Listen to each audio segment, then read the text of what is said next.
So welcome. My name is Rachel Nygaard, and I work as the Strategic Partnerships Director for Buncombe County, and that's the office where the Tipping Point Grant Program is operated out of. And we're really appreciative to have this group of folks with us tonight. We will share the recording of the meeting in case there was anybody that signed up and can't make it or wasn't able to find out about the grant writing workshop ahead of time. We are going to share some slides and we will email those out to the group so everybody has them. I know we have at least one person joining by phone tonight, so you wouldn't have the same ability to see the slides on the screen that everyone else has. But I will, as I facilitate, do my best to convey everything that's on the screen so that everyone can hear the info. So with that, I will ask Angeline to introduce herself quickly, and then we will jump into the slide presentation. Hey, my name is Angeline Johnson, and I am the Grants Manager in the Strategic Partnerships Department. All right, so I'm gonna put that in slideshow mode and then share my screen.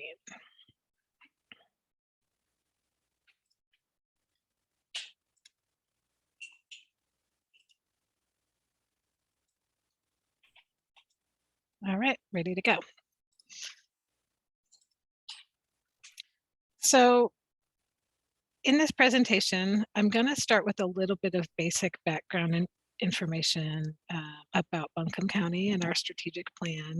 And apologies to anyone who is attending this workshop tonight who has also attended another workshop already this week about any different grant programs. Some of that information might be duplicative for you.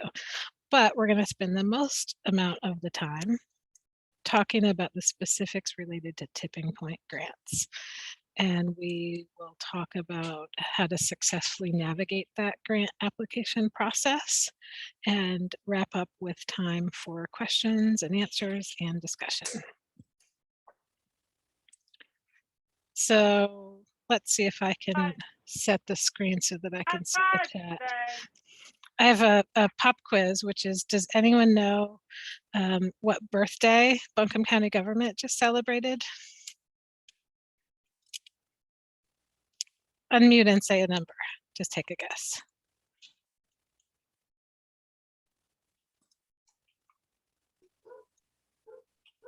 250 years.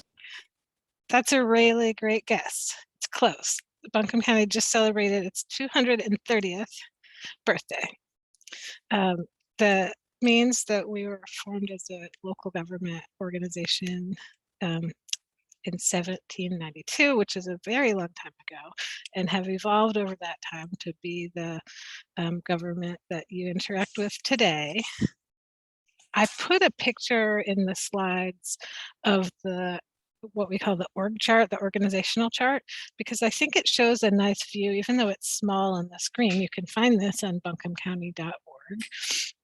It shows the real diversity of types of programs and departments that we have at Buncombe County. There are roughly 25 different departments at the county. Strategic Partnerships is one of those, and we are on the side which is Community and Justice Services, where some of our partner departments are emergency services and libraries and parks and recreation, health and human services, justice programs. The county also has lots of other programs like air quality and the landfill, sustainability, tax office. We are overseen by 2 assistant county managers, DK Wesley and Sybil Tate, and then our county manager, Avril Pinder, who joined the county in 2019. And this staff team all sort of reports up to the Board of Commissioners, and they're important in this conversation because the Board of Commissioners, our elected board, is the group that sets the overall budget for the county, and they are also the group that approves all of the grants. So the way that our grant programs are structured is that each grant program has a committee, and that committee is going to be the group that gets the applications and reviews them and scores them and recommends grants. Staff helps move the process along. We don't score. And then the committee, when they make their recommendations, they're giving them to this group, to the Board of Commissioners, to consider and ultimately approve. We mentioned Buncombe County Strategic Plan in the grant workshops because this really sets and establishes what is important to us as an organization. The focus areas that Buncombe County has selected are education, environment, well-being, and economy. So pretty broad.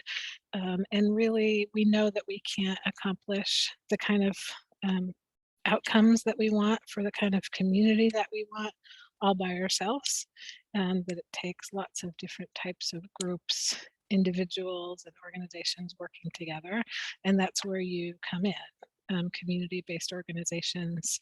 One of the ways that we partner is through funding, through grants for projects like the Tipping Point grants.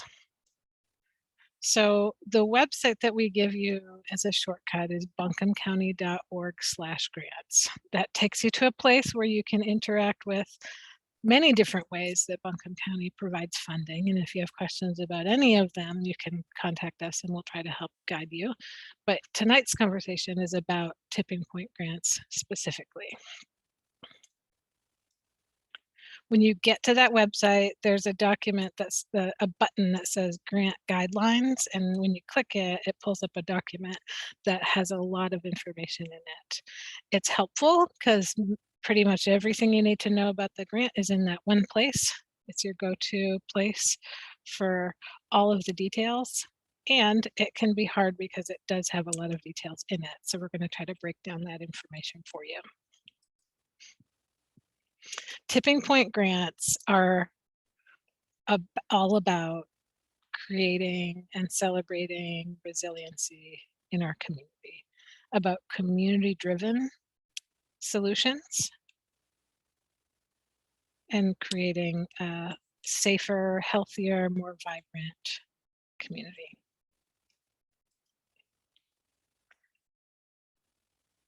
We call them small grants. $5,000 can be a lot depending on the project, but these grants are $5,000 grants, and there are 20 that are awarded each year. They are funds to either fuel what's already happening. There might be something that's already got momentum that a grant can help, or to allow you to launch a project, ultimately to tip toward greater resiliency. So this is where we explain the name. Why are they called Tipping Point grants? If you picture that scale where you can put things on one side and it weights that side down, and if you lift weights off of that side, it lifts up. Ultimately, what we want to do is be onloading and stacking up factors that are positive and create more resiliency in the community, like leadership and cultural identity and jobs and health and family support. Meanwhile, removing or offloading the negative factors that get in the way of a thriving community, working on getting rid of trauma and isolation and mistrust and some of those more negative factors. Ultimately, tipping the scale toward resiliency.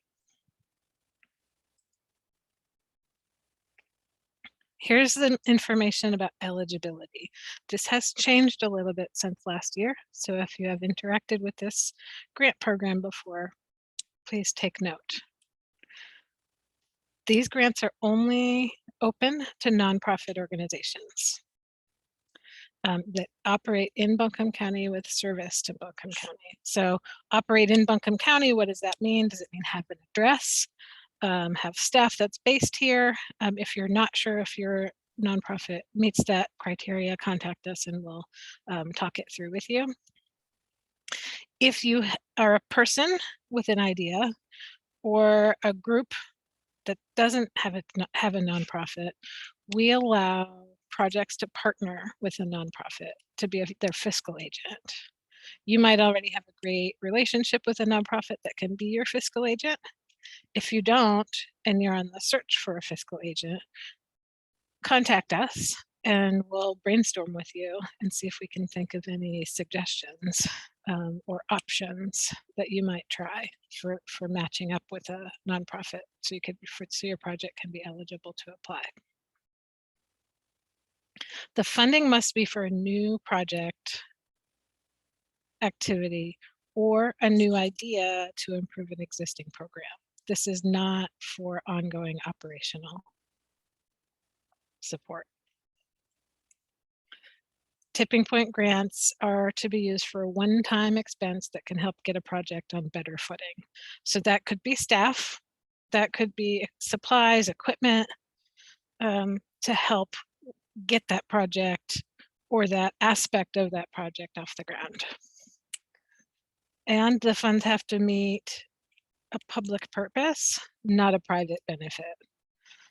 So if somebody is an individual that has a company and the equipment that they want to buy would be owned by their own company to help their own business to have more success, that's not a good fit. But if the equipment is going to help, say,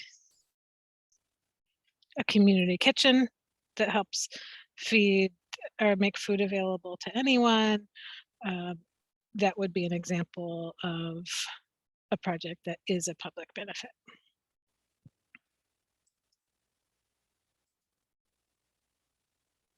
I thought there was a bullet on this slide and I don't see it.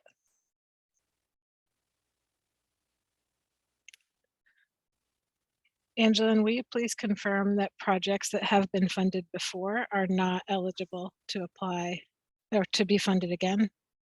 That is correct. They decided this year that to limit projects to only receiving funding one time, and that's per project, not per organization.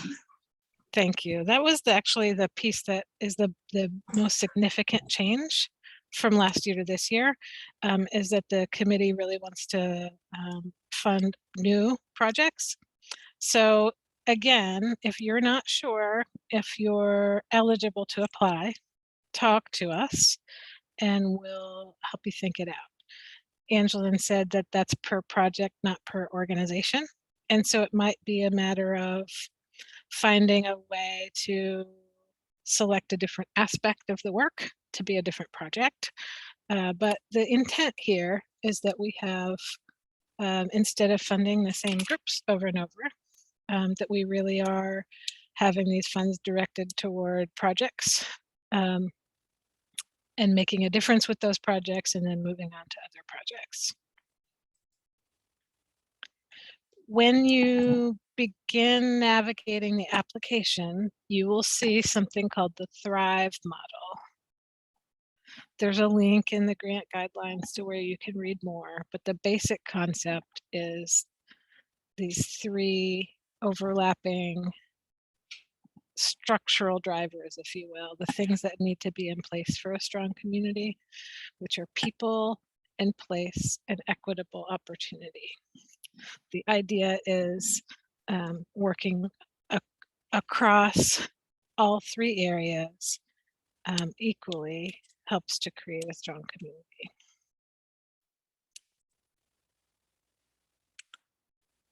I'm switching to the next slide that also has a graphic on it, and this graphic shows the grant cycle.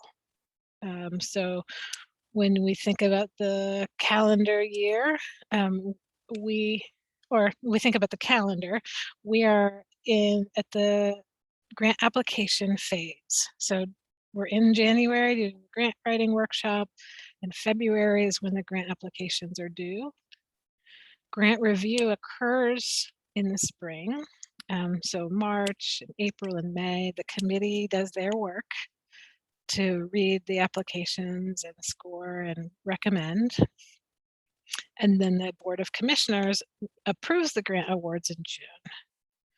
Then we get to the beginning of the grant period, or the period of performance. It ties to our fiscal year. Buncombe County names our fiscal year or our financial year for the year they end in. So right now we're in FY22, and this grant application is for FY23. So the 12 months that start July 1st and then go through June 30th. And throughout that time, we're working both with the grantees and with the committee to take a look at how the projects have been going and prepare for the next cycle. This slide includes the dates for this grant cycle. I went through most of these, but the very most important thing to see on this page is that grant applications are due on February 11th, 2022 by 5 p.m.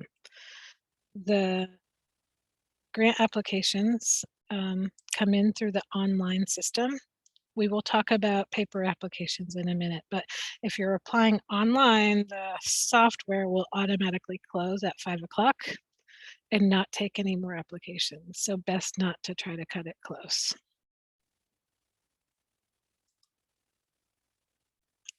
The way to get to the software for the online application is through that. You can go through that website that I already mentioned, buncombecounty.org/grants, and there's an apply now button that takes you there. There's also, it has its own shortcut, which is buncombecounty.org/apply. If your organization has applied before, your same account and your same login should work.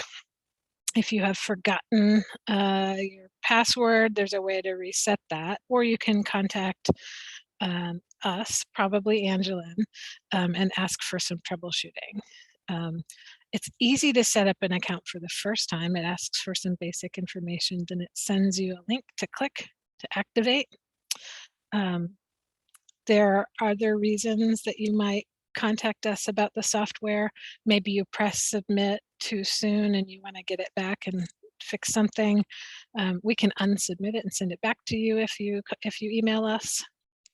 If you want to see previous applications your organization has turned in before and see like the organization history, you can contact us and we can link your account to anything that's been in our software in previous years. We've been using this for, I don't know, 5 to 8 years maybe. So there's a good amount of history in there.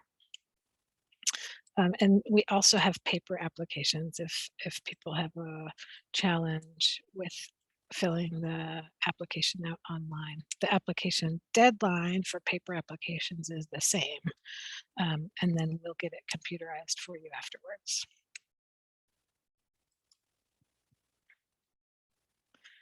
The next slide has a list of the application questions. These are the same application questions that you'll see when you get into the software. The idea is that these questions are conversational, and I'll allow you to, in your own language, explain the project, talk about the vision, like how you see it making a difference, talk through the goals, and when you do talk through the goals, think about that model of people and place and equitable opportunity, connecting people, ensuring positive place, and improving equitable opportunity. But tell us about the goals of the project. You might think about that as results or impacts, but basically, what is the project hoping to achieve? Partners is important.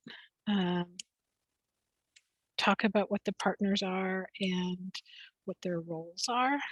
There might be collaborators, there might be projects that refer to you, there might be a really important partnership in the form of a fiscal agent, and if that's the case, that's where you would tell us about it.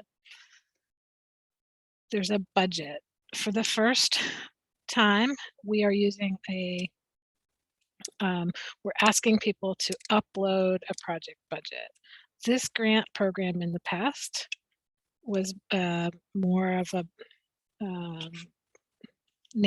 budget narrative, where applicants could use words to describe how they would use the funds. And it was a little tricky for committee members to get all the information they needed about how funds would be spent. So what we've done is give a template that you can use if you like, but you don't have to. If you've got a different form for your project budget and want to upload that, you may. There's a button to upload, and we can provide technical support if you need help figuring out how to get your budget to attach. And then sustainability. It's not a scored question, but they really do want to know what will happen after this one-time grant.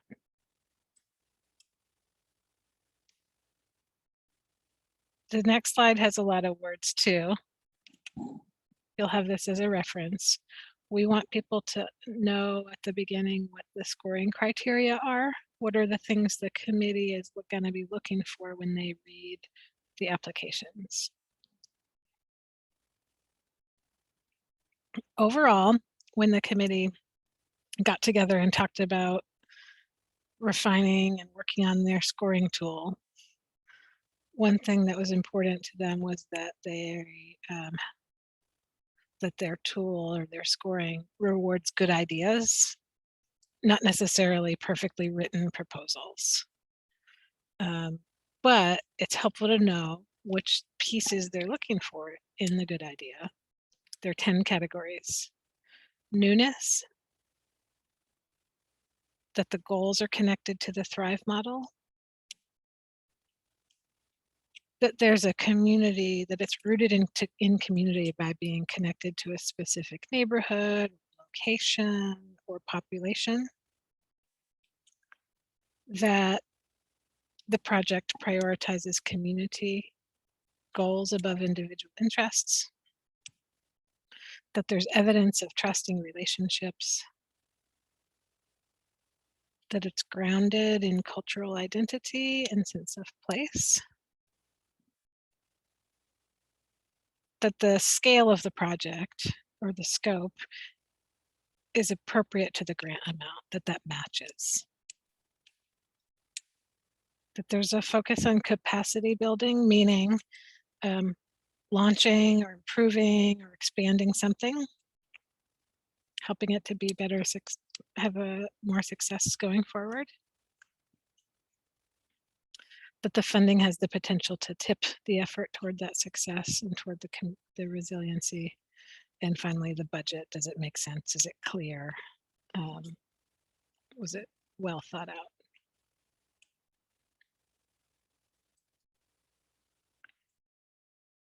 The next slide has some grant writing tips. Do keep that scoring criteria in mind. Take your time. We still have about a month before the application is due. This one cool thing about the software that I didn't mention is that you can open up your grant application and get started on it and save it and come back. So you've got some time still to get that together. These other items are fairly straightforward, being clear, being concise. There are character limits. The boxes will cut you off if you type too long, but don't feel like that you have to use every character that's there. The committee members have a lot to read.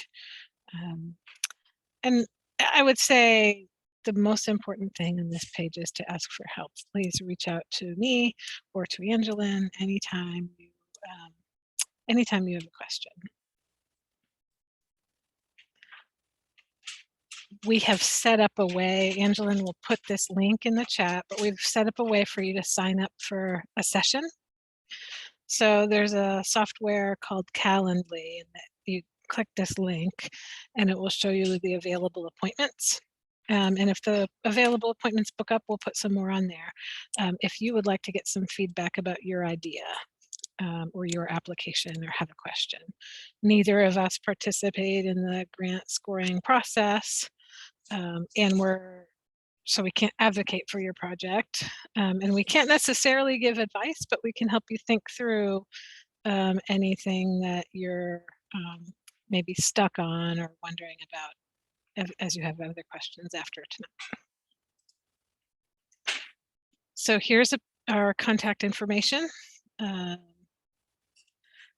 You may contact me or Angela, and email is great, and our phone numbers are there as well. At this time, I'm going to stop the screen share and open the chat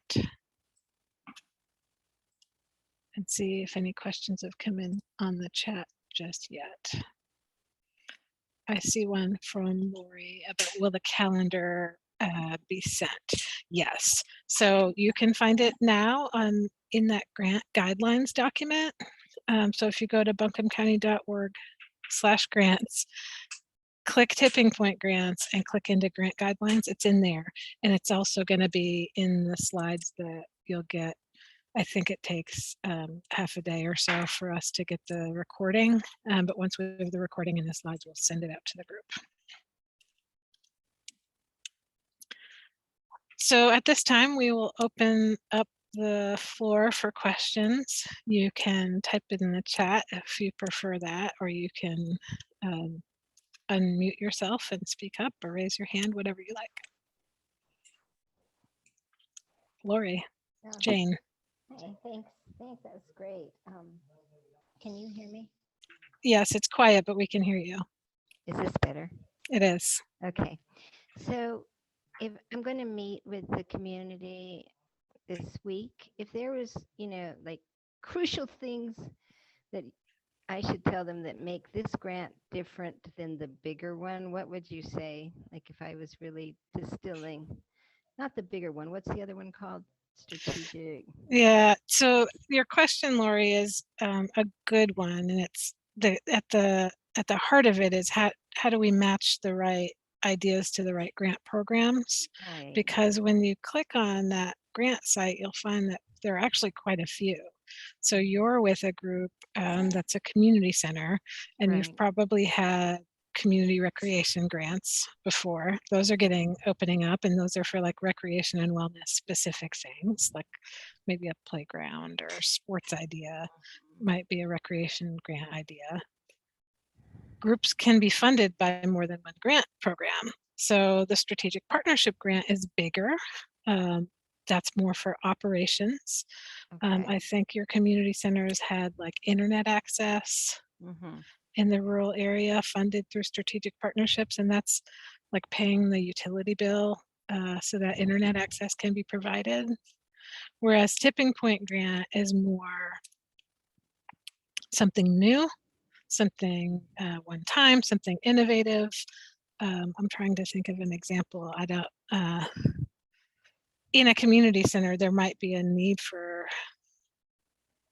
a program or some supplies to make a new aspect of the community center possible that this could be a good fit for. Okay, great. That's very helpful. Thank you. Sure. And when you speak to the committee and then have like specific questions, feel free to contact us. Could you please go back over what you said about who can apply and who qualifies, and if you've already had a Tipping Point grant, you can't get another one, or maybe I misunderstood that. Could you go back over that, please? Sure thing, Alma. Tipping Point grants are in the eligibility criteria now. It says that a project that has previously received a Tipping Point grant isn't eligible to get another one. So again, it says project, which is where the gray area comes in.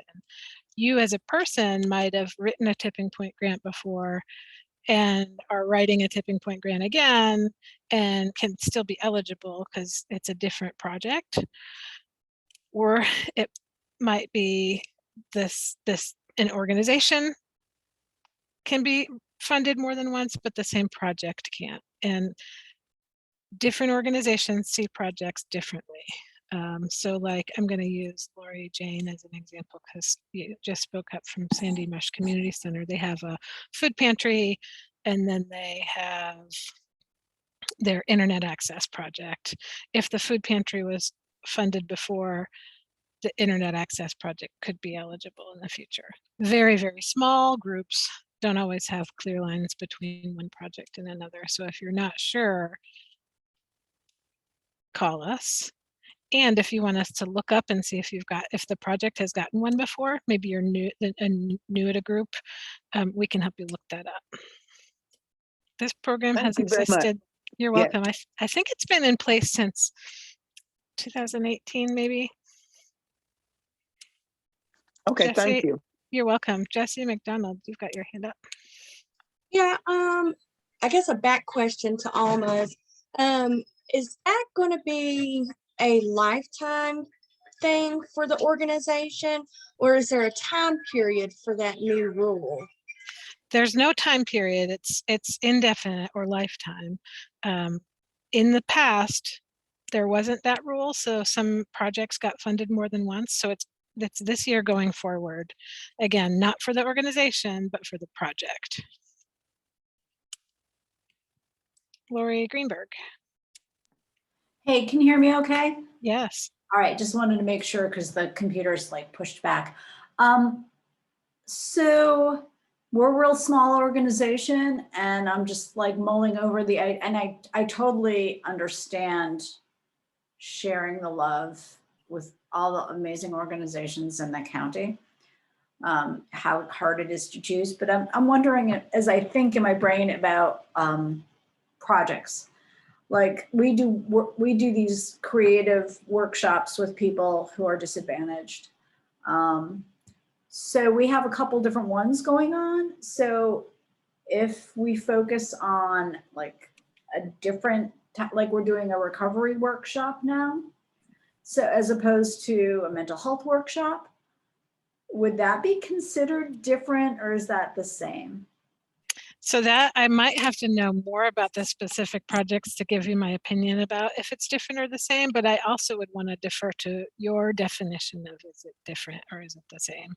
So recovery from substance use versus recovery from other mental, health disorders. Maybe those are different curricula, different types of schedules, and they feel different enough that they would be considered different projects. So Yeah, thank you. I wish I had a more clear answer. I definitely am gonna contact y'all and pick your brains and kind of talk about a few things. So Yeah. no problem. I'm gonna get myself on mute. I just wanted, that was like a really simple, like yes or like, to me, it's almost like it either is or it isn't. So Right. Yeah, like maybe you have used to always been providing something for adults, and now it's going to be launched and it's the youth project. And so that's the way that it's different. We would look to the applicant to tell us how it's different. And if, again, if you hear nothing else, we encourage people to keep the lines of communication open, and we'll try to do the same. So if we see a proposal and we're like, that looks similar, and our committee is not sure, we'll just call you and try to get the explanation of the way it's different. I'm gonna get off the line now, but I'm gonna talk to you for a consult in the future. Thank Yeah. you. Looking forward to it. I stopped looking at the chat. I don't see anything else popping up in there. Hi, Rachel. This is Mataline. Hi. My hand was raised, that's why I'm speaking up. Oh, I'm glad that you did. Sorry about that. I took my eye off the screen. Oh, no, it's fine. I'm trying to get rid of this now. But my question was about the budget. For this year, with the budget, does it need to be a separate document where we outline how we are going to utilize that $5,000 funds? And as we are still in this lovely pandemic, Sometimes I know for us, we've had a proposed budget, but dealing with our partners and trying to get everything together, we might find ourselves using less funds and then have to allocate those funds in other ways. Is that still okay? As long as I know in the past, I've reached out to you and Angeline to get approval before we spend that remaining funds. Is that still the case? Yep, that's still the case. Thank you for that question. It gives me a chance to tell a little bit about what happens after the grant award. So after the committee chooses who to recommend, which projects, and then the commissioners approve those projects, then staff, me and Angela, work with each of the groups to write up a contract. And it's going to list the activities and some things that you'll keep track of to measure and report back about how the funds got used and what the result of the project was. And it's at that time that we're going to finalize the budget. So you get a second chance at that time, which is around July, late June, early July, to look at the budget again. And then if changes come up during the year, we can adjust as we go as needed. Thank you.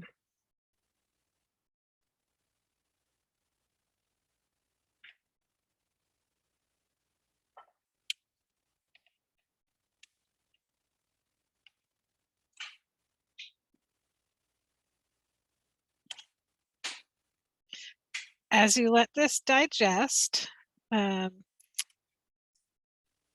other questions occur to you as you're making dinner or playing in the snow or whatever happens over the next few days, just drop us a line. If it's something we can answer quick for you by email, we're happy to do that. If it's something that makes more sense to chat about, we're happy to do that.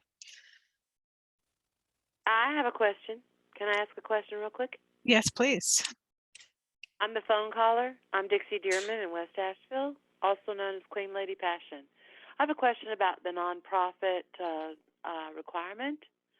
I lead and have led for decades with my mate, a religious nonprofit who in North Carolina are not required to have a quote board of directors. We have a separate type of entity. Nor to have an IRS determination letter to operate, which we do by nonprofit rules, 501c3 religious nonprofit.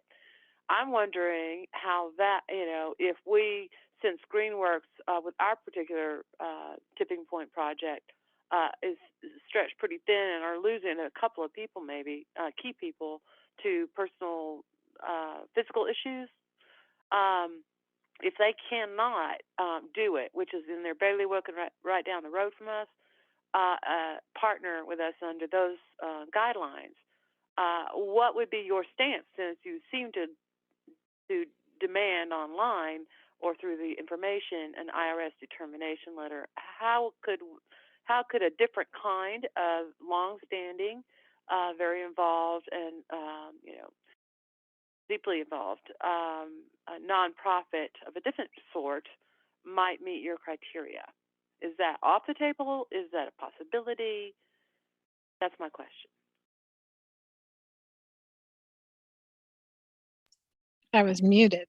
Thanks for speaking up and sharing that question, Dixie.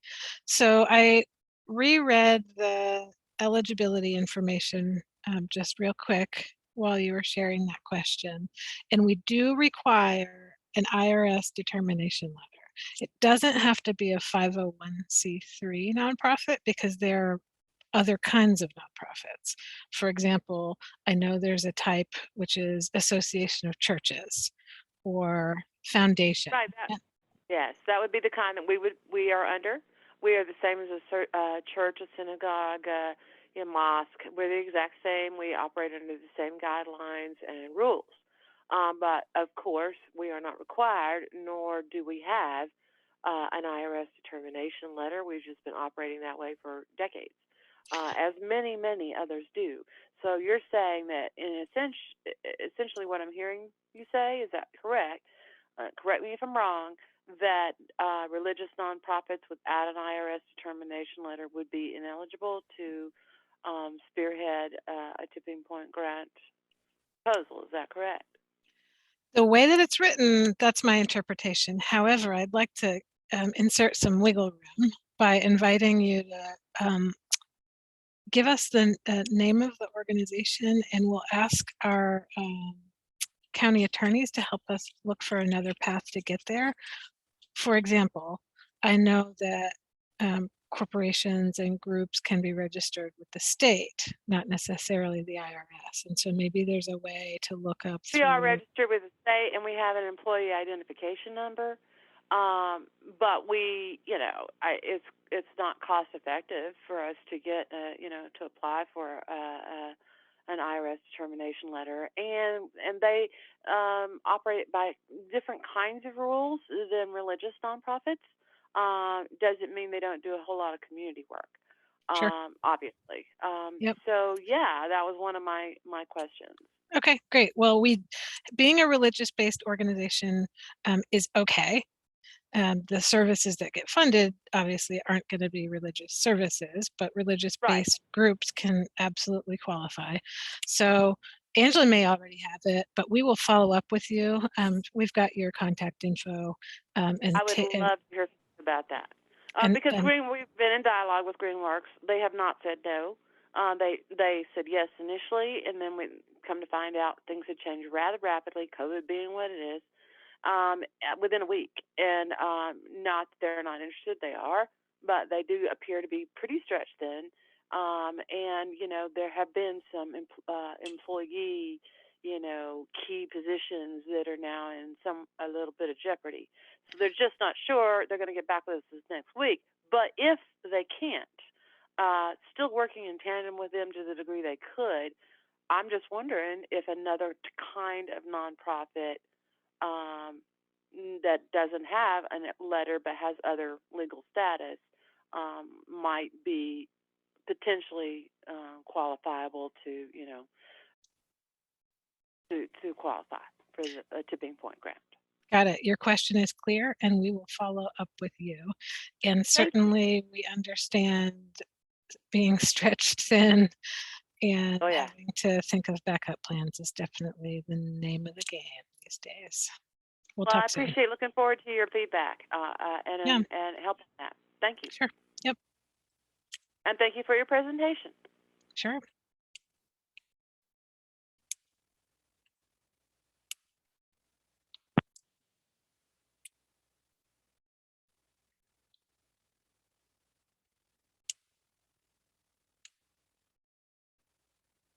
I'm looking at some names and a few faces, and Dr. Chamberlain's really cute little picture of a squirrel, it looks like. Yes, it was a flying squirrel that stayed with us for a little while. Anyway, it was such a pleasure to connect with so many folks that I've met before and worked with before, and see some new faces and new names of groups. And we are going to wrap up at this point, but with that, thanks. I will thank you for both your time and for what you do for our community, and wish you a good evening, and look forward to sending you some follow-up information tomorrow, and hopefully talking with many of you soon. Take care, everyone. Bye. Bye.